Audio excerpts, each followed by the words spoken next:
बारिश की बूंदें लगातार रानू चिड़िया के पुराने घोंसले पर गिर रही थी। तेज हवा से पेड़ों की टहनियाँ हिल रही थी और सूखे पत्ते उड़ते हुए जमीन पर बिछ गए थे।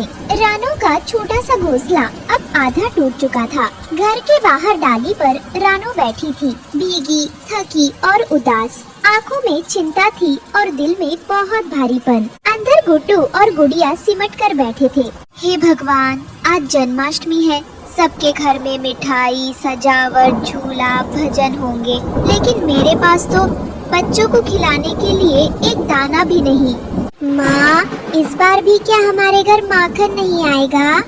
माँ, सब बच्चे श्री कृष्ण का झूला सजाते हैं, क्या हम कभी झूला बना पाएंगे? मेरे लाल, हम गरीब जरूर हैं, पर भगवान को हमारे दिल की सच्चाई दिखती है। श्री कृष्ण खुद गायों के बीच पैदा हुए थे। गरीबों से उन्हें प्यार है। शायद इस बार कोई चमत्कार हो जाए। पर माँ, चमत्कार कब होता है? भूख तो आज भी लगी है। जब माँ की पुकार सच्ची हो, तब भगवान जरूर सुनते हैं बेटा। चाहे देर से ही सही, लेकिन वो आते हैं।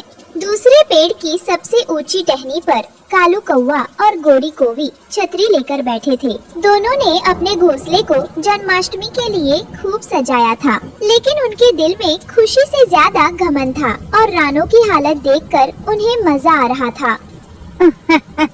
गौरी, एक जन्माष्टमी वो होती है जो अमीर पक्षी मनाते हैं और एक वो जो बस भीगते रहते हैं। हाँ, कुछ चिड़िया तो झूला सजाने की जगह अपने टूटे हुए घोंसले के छेद ही भरती रह जाती है। और माखन, अरे इनके घर तो माखन का नाम सुनकर ही पेट भर जाता है शायद। खुद तो भूखे और बच्चों को भी भगवान के भरोसे छोड़ा है। रानू ने बच्चों से कहा, चुप रहो बेटा, लेकिन उसकी आंखों से आंसू खुद ब खुद गिरने लगे। वो चाहकर भी जवाब नहीं दे सकी। उसकी आवाज गले में ही अटक गई। समय बहुत कठिन है। मेरे बच्चे भूखे हैं, लोग मजाक उड़ा रहे हैं, फिर भी मैं हार नहीं मानूंगी। मेरे कान्हा एक दिन जरूर मेरी सुनेंगे।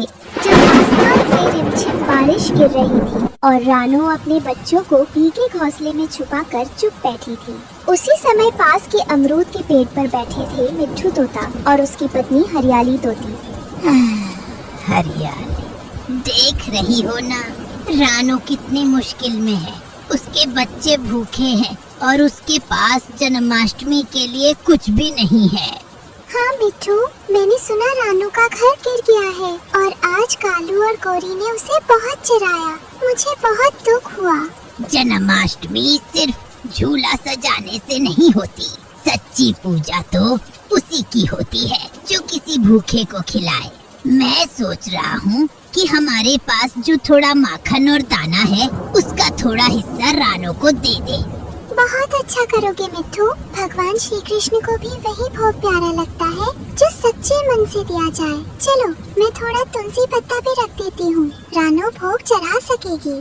मिट्ठू और हरियाली तोती ने एक पत्ते की थाली में कुछ माखन, मूंगफली के दाने और 2 तुलसी के पत्ते रखे। मिट्ठू ने उसे अपनी चोंच में पकड़ा और रानू के घोंसले की ओर उड़ चला।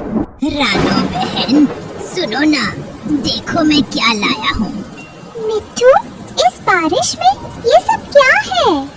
थोड़ा माखन है, कुछ दाने और ये तुलसी।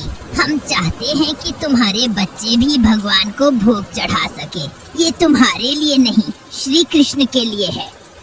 मिट्ठू भाई, ये तो भगवान का ही रूप हो। तुम्हारे जैसे दोस्त हो तो गरीब भी अमीर लगता है। रानू ने पहली बार मुस्कुराकर आकाश की ओर देखा।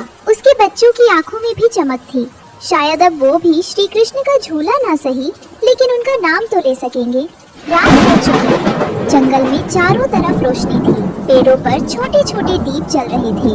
हर घर से बांसुरी की धुन आ रही थी, लेकिन रानू चिड़िया का घोंसला अब भी अधूरा था। उसके घर में कोई झूला नहीं था, न माला न दीप, बस थी तो एक पत्ते की थाली जिसमें थोड़ी सी मूंगफली, थोड़ा माखन और तुलसी के पत्ते थे जो मिट्ठू और टोटी ने दिए थे।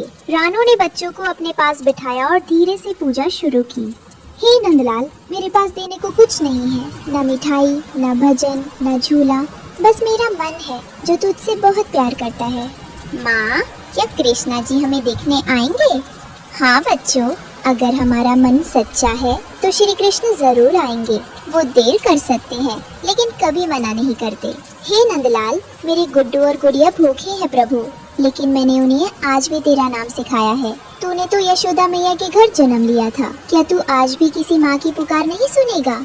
रानू ने अपने टूटे घोंसले में बैठकर टहनी पर तुलसी का पत्ता रखा और उस पत्ते को देखकर जैसे उसका मन भर आया, उसने आंखें बंद की और बहुत धीमे से कान्हा की लोरी गाने लगी। रात और गहरी हो चुकी थी, चारों तरफ चुप्पी थी, पक्षी सो चुके थे, पूजा पूरी हो चुकी थी। रानू ने अपने हाथ से बच्चों को थोड़ा थोड़ा माखन दिया और बाकी माखन व तुलसी के पत्ते भगवान को चढ़ा कर रख लिए। लेकिन एक डाले पर कोई जाग रहा था, वो था कालू कौवा। उसके मन में जलन थी, उसे अच्छा नहीं लग रहा था कि कोई गरीब भी खुश हो।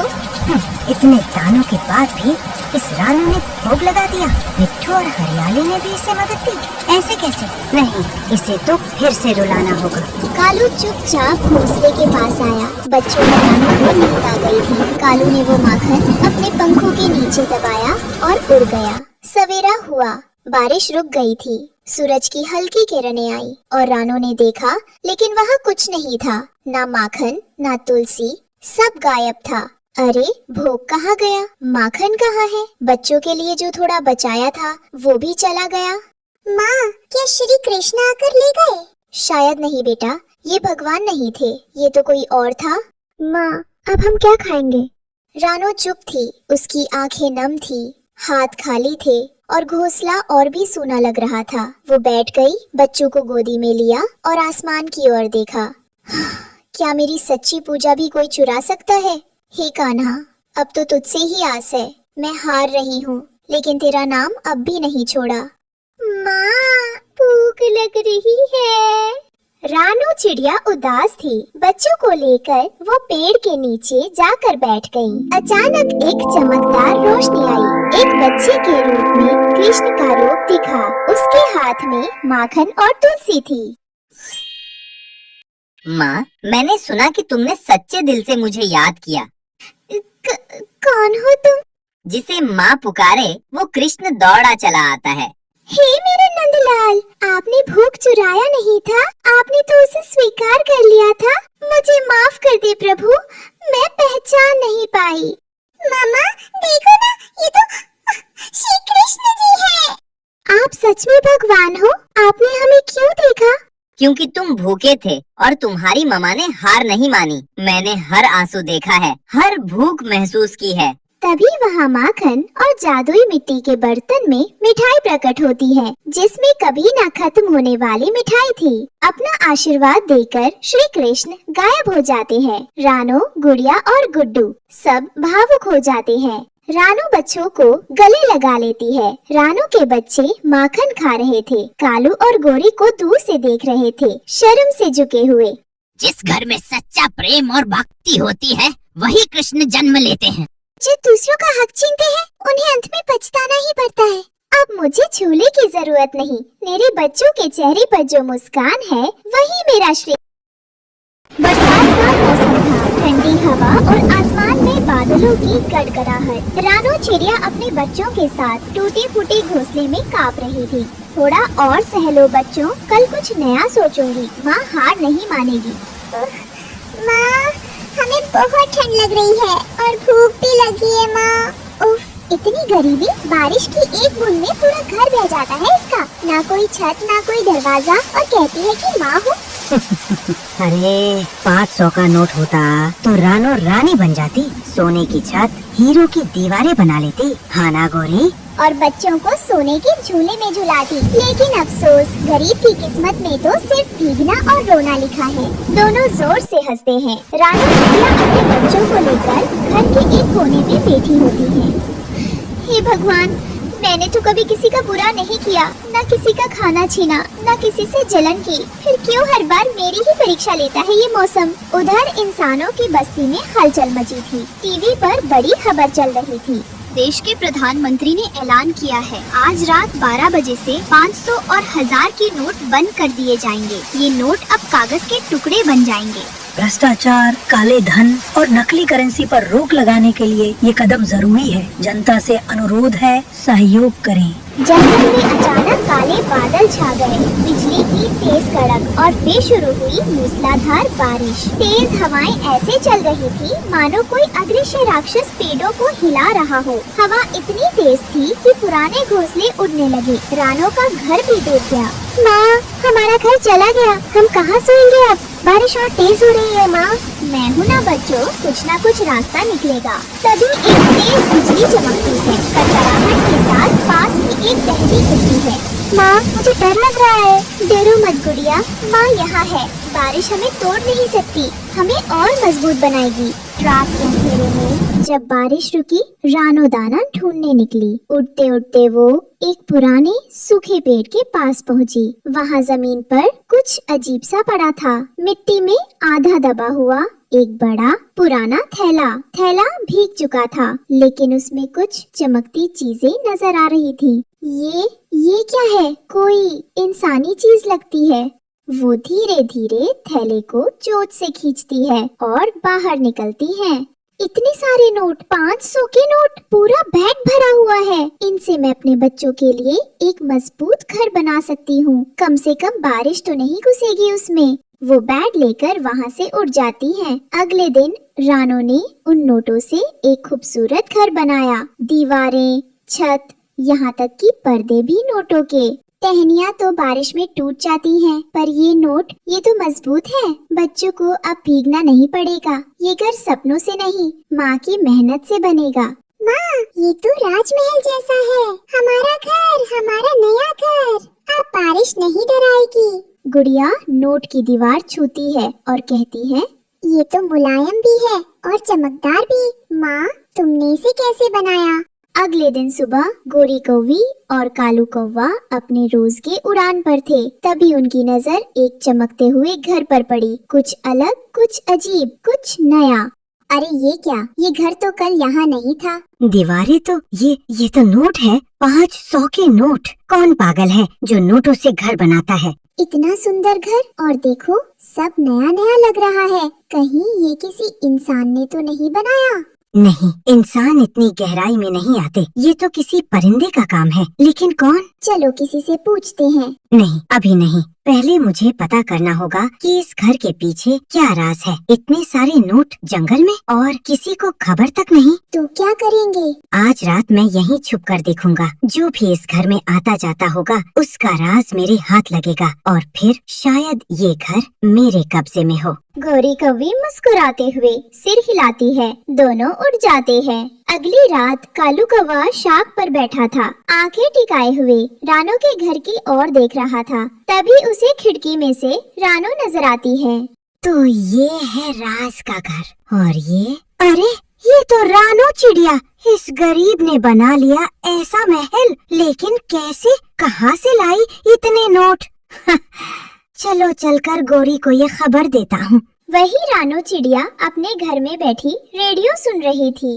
आज रात 12 बजे से 500 और 1000 के नोट अमान्य माने जाएंगे। इनका उपयोग अब नहीं किया जा सकेगा। ये सिर्फ कागज के टुकड़े होंगे।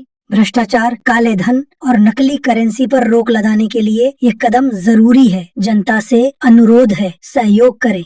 क्या मतलब ये सारे नोट अब बेकार हैं? शायद इसलिए कोई इंसान इन्हें जंगल में छुपा गया।